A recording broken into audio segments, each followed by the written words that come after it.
Hi guys, what's up? Welcome back to another video. Today you join me in the 2024 Nissan Qashqai, this one being the e-Power hybrid variant. Now the Nissan Qashqai is one of Britain's best-selling cars up against the Ford Puma, and it's very, very common that you see them on the road. Nissan in fact say they're so popular here in the UK that on average you're never more than 500 metres away from one. Now I'm here today to see if the updates to its looks and its tech make it stand out against the rivals, or whether you should be considering some of the other key players. So I'll start with engine choices and trim levels. In terms of power plant, there's three options. You've got a 1.3 litre DIGT, which is a mild hybrid petrol. You can either get that in 140 or 158 horsepower. And they're both supposed to get around 44 mpg, offered with either a 6-speed manual or, shudder, a CVT automatic, which in fairness is quite smooth, can be a little bit hesitant out of junctions, and I'm not a massive fan of CVT in general because of that kind of screamy nature of it when you put your foot down. They're not the fastest cars. They'll get you to 60 between 9.5 and 10 seconds. And this one that I'm in here today is the top end one, which is the e-Power hybrid. So this one is front wheel drive, whereas the others are offered in four wheel drive. And this one has 187 horsepower and does 0 to 60 in 7.9 seconds, so it's definitely faster on the sprint. It's supposed to return around 53 mpg. On average, the economy of this one I've been getting more like low to mid 40s, so take it with a pinch of salt, but we'll get onto that in a bit. What the e-Power hybrid basically is a petrol generator mated to an electric motor. So the petrol engine effectively is just there as a generator to charge the electric motors which drive the wheels. Now the beauty of that is it feels like an EV for the most part. Yes, when you put your foot down you can hear the engine kicking in to provide more power, but it's not driving the wheels directly. So what you're actually feeling is very much like an EV experience, which makes it really nice around town as well. You don't have to worry about it ever running out of charge. You fill it up just like a petrol car. So there's none of that traditional plug-in hybrid stuff either. It's not as fast as an EV or quite as instant, but it's as close as you're going to get in a hybrid, I feel. There is an e-pedal button down here as well, which means that I can drive it almost one-footed operation, but annoyingly it doesn't bring you to a complete stop, so I find it a bit redundant. There's also a regen braking mode on the gearbox and a full EV button, which means that it doesn't kick in the hybrid quite so much. So trim level starts at around 30 grand, and the actual spec is pretty generous. It's the Ascenta Premium. It comes with a 12.3-inch infotainment system, but normal traditional dials. But it does have keyless entry, and the keyless entry system on this car is really good. It's one of those where literally you can walk away from the car, it will lock, you can walk towards the car, it will unlock. You don't need to touch anything or press any buttons if you don't need to. It's got rear camera, wireless Android Auto and Apple CarPlay, dual zone climate control, adaptive cruise control as standard with self-steering, rear parking sensors, blind spot monitoring and traffic sign recognition. So it's pretty generous spec as standard, to be fair. LED lights are standard front and rear as well, which does make a nice touch. Moving up to the £32,000 trim end connector, that has the integrated Google. So that's including the Google Maps and the Google Assistant. And the Google Assistant is really good in this car. It really has taken the tech in here leaps forward from what it was before. I can literally press one button on the steering wheel and it's like having a proper voice assistant in the car. Also on that trim you get a 360-degree camera, 18-inch alloys and ambient lighting. Stepping up to 35 grand, you've got that N design or the Techno model, depending on what sort of exterior styling you want. That one has sequential indicators, which are nice and smooth and really nice design. Alcantara trim on the interior, which I do think really lifts the cabin, and 20-inch alloys or 19-inch on the Techno.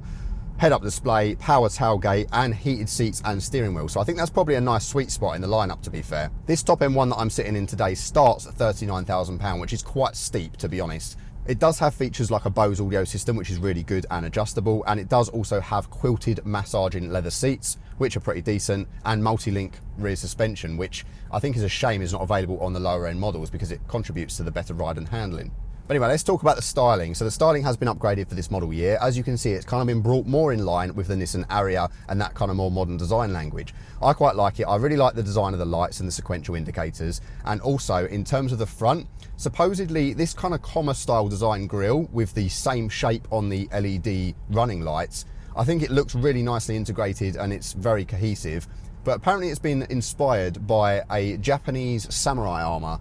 I don't know kind of the details of that, but they always seem to take these inspirations when they're doing designs. It's a bit like inside the Nissan Ariya, there's lots of design cues from Japanese culture as well, which I find really interesting and just adds a nice touch that's a bit different to some of the other brands. Overall, styling is subdued and handsome, and I do think it's a nice facelift for this model year. I think it makes it look a lot more premium. It's detailed without being fussy, if you know what I mean. When you step inside the car, it's kind of a similar affair, really. It's quite familiar to some of the older Nissan stuff, but you can tell the tech has been upgraded. But it is a really nice mix of physical controls and also the tech. So I've got a 12.3 inch display in the center, and I've also got the digital gauge cluster in this one as well, which provide good information.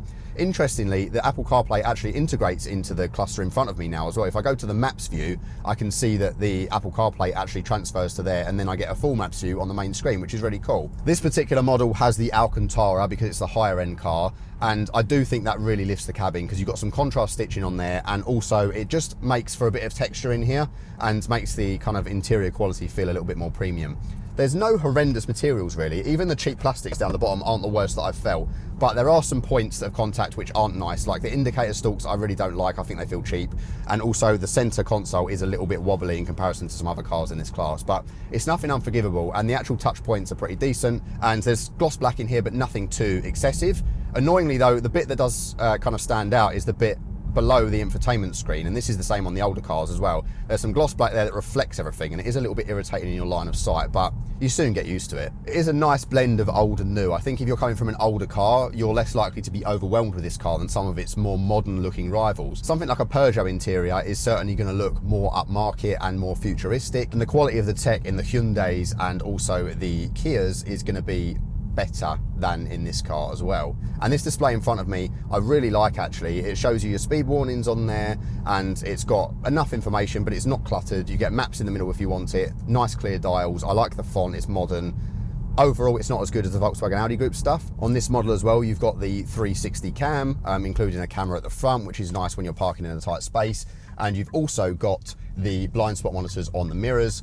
You don't have cameras like in some other rivals, unfortunately, but it's good enough. I don't think you really need them necessarily. The visibility out of the car is pretty good, so I wouldn't say that's a major complaint. Steering wheel controls are physical, and there are some pretty intuitive stuff in here. One thing I'm not too keen on is the button for the steering assist is down by your knee rather than on the steering wheel. Now, the system isn't as great as in the Hyundai Kia stuff anyway, because in those cars you can press it at any point on the steering wheel and the car starts steering itself on the motorway. But in this car, you have to have cruise control on and active first, and then you have to reach down and press it. It works well enough, but it's just not as useful day to day, I don't think. However, you do get all of the safety kit as standard, including front collision assist, and also it will help you stop straying from lane and things like that. So for example, when you're going over the white lines, it will kind of bump the steering with haptic feedback and kind of pull you back in lane. And it's not as intrusive as in some rivals, which I think is good as well. Having physical climate controls, including for your heated seats and steering wheel, and also a full heated windscreen with an actual heating element, I think is really useful, especially in UK winters. I really like the layout of it. The seating position is really nice, and I've got lots of adjustment. This seat is kind of firm, but I don't mind it that much, to be honest. And I've also got lots of lumbar adjustment and a very simple massage function in this one as well, which is nice. There is a big C pillar, but you've got your blind spot monitors on the mirrors. I like that you've got wireless charging up here, USB-C in this center section here, bit of storage, enough space for a bottle in the door bin. Glove box is a bit disappointing and cheap, but I can't complain too much. It's still functional enough. And also I like the center section down here with your simple controls for drive mode. And I've always enjoyed the Nissan gear selector. It's like a mouse style that you kind of press and hold the side and slide it forward and back. And I think it's easier to use in quick operation than a rotary dial that a lot of other brands are using. I know not all journalists like that, but I have to disagree on that one. I really like the system that Nissan use. Moving into the rear of the car, the space isn't the best. It's not the widest in class, but it's perfectly functional. I think the key thing for me is I'm quite lanky at 6 foot with really long daddy long legs. So when I'm sitting behind myself in my driving position, I have enough leg room, but not much thigh support. My knees are quite high up, which would be annoying on a long journey. However, headroom is good.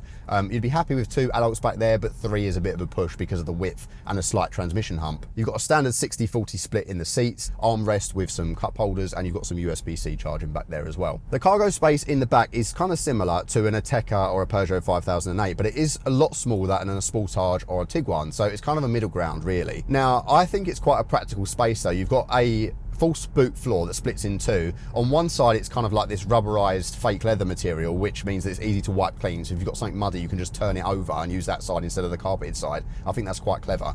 You've then also got a level underneath if you want to expand the boot floor or if you want to store the parcel shelf. The parcel shelf is super easy to use. It just slides in and out. There's no clips or anything to faff about with. It's really, really intuitive, and it comes out at literally a pull. And also the seats, whilst you have to kind of reach over and pull the button to move them down, there's no kind of rear button. It's a bit annoying, but it goes down really easily, and when you push them back up, they just click into place. And because there's a kind of limited amount of adjustment on the rear seats, you don't have to faff about with any levers to recline them to the right position or anything like that, like in some of the rivals. They just click into place and that's the end of that. Obviously the trade-off is you don't have as much adjustment in the rear, but it means that it's much easier and more practical to live with. You do also get a completely flat load floor with the back seats down if you've got the false floor in the higher position as well, so it's a nice practical space. Overall, not the biggest or best in class, but you do have some tie hooks back there, some power, and overall it's just a really practical and really super simple to use space. I'm actually quite impressed with it, to be honest. I don't really recommend the normal petrol cars because the automatic transmission is the CVT, which I'm not a big fan of. It's okay, but it's not great. And the clutch I don't really like on the manual car either. But this e-Power one, it's slightly more expensive, yes, but it is a full hybrid and it's quite decent on fuel. It's not as good as rivals, I don't think, because this kind of setup just drinks a little bit more fuel. I've been averaging around sort of 40 to 45 mpg, whereas I'll be averaging probably around 50 mpg in like a Tucson hybrid or something like that. You can press the brakes quite firmly and it feels responsive, which is positive. It's brisk. I don't know, maybe I'm not giving it enough credit. It handles okay, it's just, I just wouldn't call it fun in terms of steering input. Like, it is quite sharp and direct, but there's almost no steering feel, which is quite disconcerting at times. And overall, I just don't think it's the sportiest car, but that's not what you're going to be buying this for. It's just that there are some rivals, i.e. the Cougar, that do perform a lot better in these country road environments, and they are a bit more fun to play around with. It's definitely a car that smooths out at higher speeds and is a good motorway cruiser. Although round town, even though it is a little bit on the firm side, you do definitely feel that the turning circle is really good and it's really practical to park, especially with this 360 cam. I do quite like the sound actually when you give it some beans, because you've got like a kind of electric whistle with it. So what then are my overall thoughts of this car? Well, I like the styling, especially in this nice Fuji Sunset metallic paint. I think it's really pretty actually, even though I'm not a big fan of red cars. And overall, I do think the package is nice if you get the right spec. Personally, I really think that e-Power is the one to go for. And it's not going to be quite as efficient as some of its rivals, but it's a nice transition if you're not ready for full EV yet, but you want to kind of have the experience, but still be able to fill up at the petrol station. This is a really ideal kind of middle ground for that. And I'd encourage you to try it out for yourself if you've never tried this kind of hybrid tech before. I also think that the interior is a nice combination of kind of practicality and utility, as well as modern technology, especially with the Google upgrades that these cars have been given in all but the bottom trim. If you're coming from an older car and you don't want to be overwhelmed by modern tech, this is, again, a nice middle ground. But I think people who are used to more modern cars would find this a little bit disappointing, because they want some of those really high-end features that you find in the Korean rivals and other such cars now. I also think while it's a good jack of all trades and it has lots of practicality, it's not quite as big as some of the other cars, and also the kind of handling feel, and that means that it's not quite as sporty as other cars as well. So it kind of does a bit of everything. It just doesn't really give us a masterclass in a specific area. It's definitely a jack of all trades, but because of that, I think it is still going to be really popular, and I don't think that it's a bad choice at all. You know, I wouldn't say it's the best car I've driven this year, no, but it's certainly one of the best all-rounders in terms of just an ease-of-use family car, and I think that in itself is quite a big accolade. I would say avoid the bottom trim because it's not quite got enough kit. I would say avoid the top trim unless you really want the extra features, because it's, you know, spending lots of money unnecessarily otherwise. I would say go for a middle-of-the-run e-Power. The only other thing you might want to think about as well is the warranty situation, because Nissan offer a 3-year 60,000 mile warranty, whereas a lot of the rivals such as Toyota, Hyundai, Kia, they offer, you know, upwards of sort of 8 to 10 years and unlimited mileage in some cases. So there's kind of food for thought on that one as well. But overall, I do believe that this is the best car that Nissan is selling to families at the moment, and I do think it is still a strong contender despite some of its minor foibles. If anything, it's worth checking out just for the e-Power hybrid technology, because it is that much smoother than a normal hybrid system, and if you're willing to trade off a few MPG for that, then it might be a good middle ground before you make the full EV switch. So thank you guys so much for watching as always. Please remember to comment and subscribe and share and all that good stuff. It really does honestly help the channel, especially that subscription. It really helps me out. I appreciate all of the support as always. If you want to get a lease deal on one of these cars, please check out my Lease Loco affiliate link in the description below. It will show you all the best lease deals in the UK at the moment on this car. And also head to my channel to see reviews of all the rival cars too. Thank you guys so much for watching. I'll see you in the next one. Bye-bye.